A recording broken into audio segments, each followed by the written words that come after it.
Coming up, the 9th member of a dangerous Michigan militia group is in custody today. What were they planning and how dangerous are they? We have the full report straight ahead. Then, are you addicted to junk food? A new study explains why people crave fatty foods.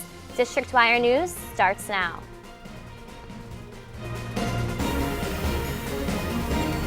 Good afternoon, I'm Arian Davison. And I'm Brianna Pelican.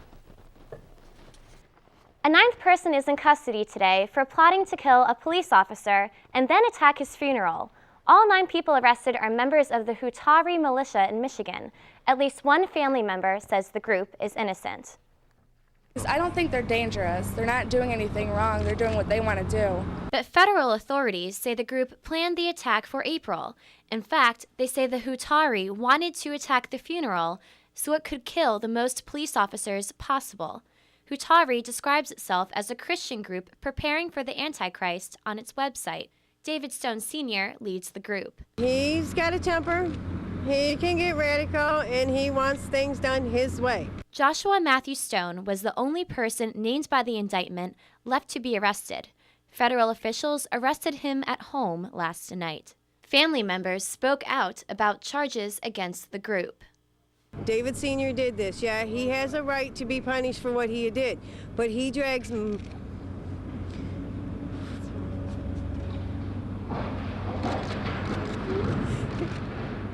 he drags my son into this, and it's wrong. Charges against the Hutari include seditious conspiracy and attempted use of weapons of mass destruction. Federal officials say the group planned to use bombs they made from instructions on the internet. Less than a week ago, President Obama signed the new health care bill into law. Now, some insurance companies are taking the law into their own hands. Lauren Smith is live in the studio with more. Lauren? Thanks, Arian. Under the new health care law, President Obama created a few benefits that he calls the centerpieces. Immediate coverage for children with pre-existing conditions is one of them. But some insurance companies are arguing that they don't have to write insurance or provide coverage for a child with a pre-existing condition until 2014. Should be covered. It's not something that we can just cut someone out from insurance coverage and say, okay, you're on your own. Lawmakers of the new law say they intended for it to ban all forms of discrimination against children with pre-existing conditions. But the language of the law is not clear to insurance companies. And recently, at a healthcare rally, President Obama even said, starting this year, insurance companies will be banned forever from denying coverage to children with pre-existing conditions. I think if it was the bill's intentions and the bill was written correctly, then I think that the insurance companies should, step up and, abide by the law. And if that was Obama's intention, I hope that was translated into the actual legislation. Democrats on Capitol Hill were not happy to find out that some insurance companies were interpreting the law in their own way. In the original plans, the law wasn't supposed to go into effect for at least 3 to 4 years, but Democrats sped up the process so that one of the immediate benefits of healthcare would be to ban discrimination and exclusion for children with pre-existing conditions. It's depressing.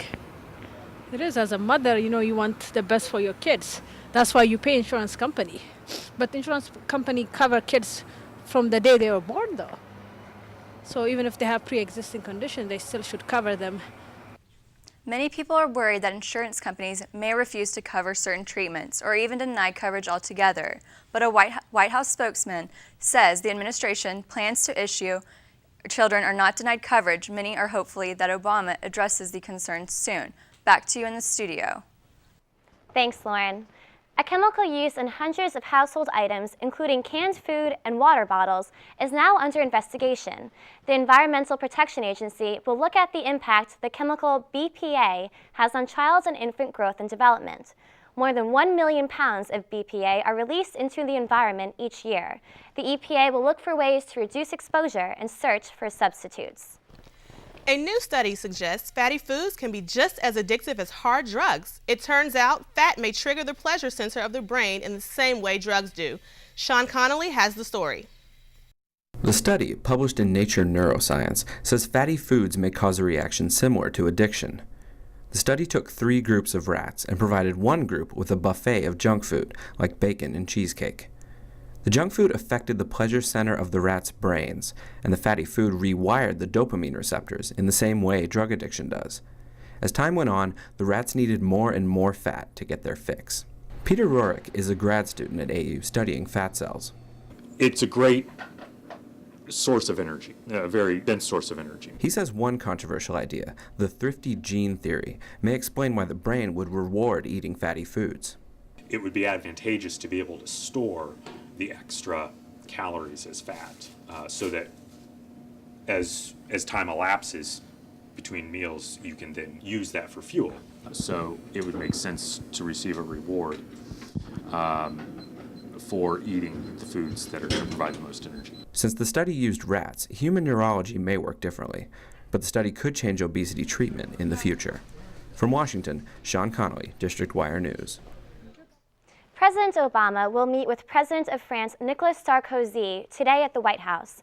Obama plans to ask Sarkozy to send more French troops to Afghanistan this year.